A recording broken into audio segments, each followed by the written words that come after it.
તો ચાલો આજે પ્રકાશની એક અદ્ભુત સફર પર નીકળીએ અને સમજીએ કે આપણી આસપાસની દુનિયા આપણને દેખાય છે કેવી રીતે. શરૂઆત કરીએ એક રસપ્રદ સવાલથી, નહીં?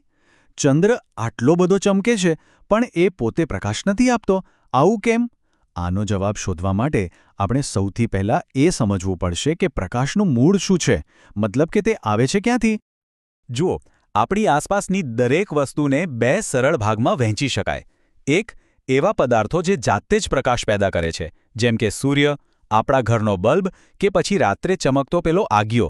અને બીજા, એવા પદાર્થો જે પોતાનો પ્રકાશ નથી બનાવતા, જેમ કે કોઈ ખુરશી, પુસ્તક અને હા, આપણો ચંદ્ર પણ. તો આ સૌથી મહત્વની વાત છે.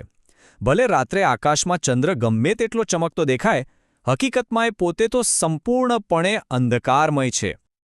તો પછી સવાલ એ થાય કે ચંદ્ર ચમકે છે કેવી રીતે? વેલ, એનું કારણ એ છે કે ચંદ્ર એક મોટા ધૂળિયા અરીસા જેવું કામ કરે છે. એ આપણા સૂર્યમંડળના મુખ્ય સ્ત્રોત એટલે કે સૂર્યના પ્રકાશને આપણી તરફ પાછો ફેંકે છે, જેને આપણે પરાવર્તન કહીએ છીએ.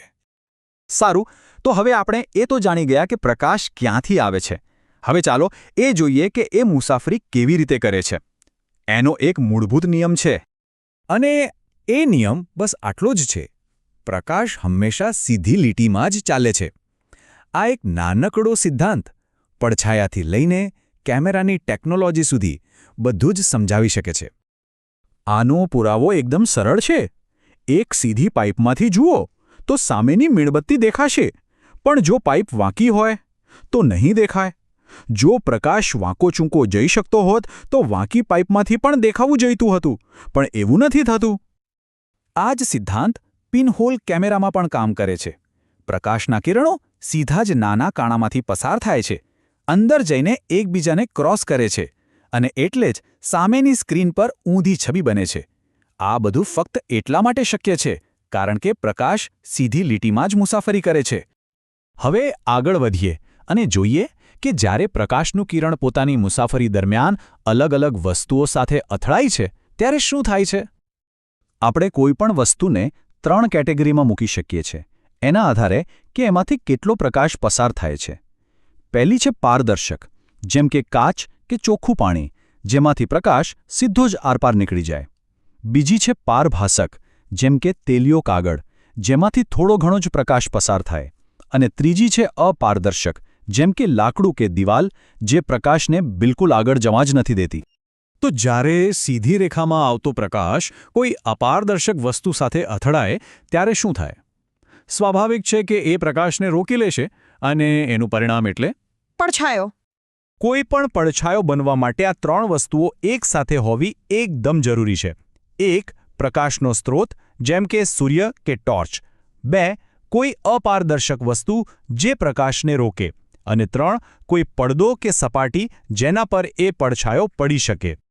હવે એક મજાનો કોયડો.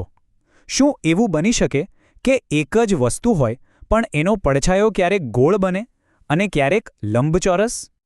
જી હા, બિલકુલ બની શકે. દાખલા તરીકે એક નળાકાર એટલે કે સિલિન્ડર. જો તમે તેને સીધો પકડો તો એનો પડછાયો ગોળ દેખાશે, અને જો એને આડો કરી દો તો એ જ વસ્તુનો પડછાયો લંબચોરસ દેખાશે. આ બતાવે છે કે પડછાયો વસ્તુનું માત્ર દ્વિપરિમાણીય એટલે કે 2D સ્વરૂપ છે. પણ જો પ્રકાશ કોઈ અપારદર્શક વસ્તુને રોકાઈ જવાને બદલે કોઈ લીસી અને ચળકતી સપાટી પર પડે તો શું થાય? ત્યારે એ પ્રકાશ એક દડાની જેમ ઉછળીને પાછો ફરે છે. આ ક્રિયાને જ પરાવર્તન કહેવાય છે.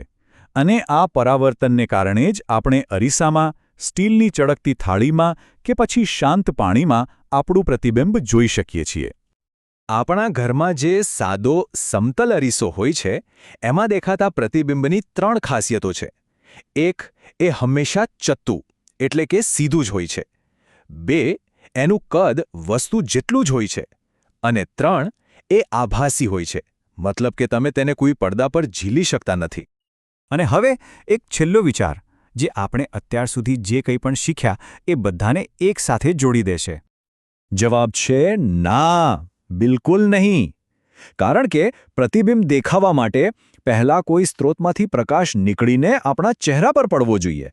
અને પછી ત્યાંથી પરાવર્તિત થઈને અરીસા સુધી પહોંચવો જોઈએ. જો પ્રકાશ જ ન હોય તો કશું જ દેખાશે નહીં. આ જ આપણી સફરનો સૌથી મૂળભૂત નિયમ છે. પ્રકાશ નહીં તો દૃશ્ય નહીં.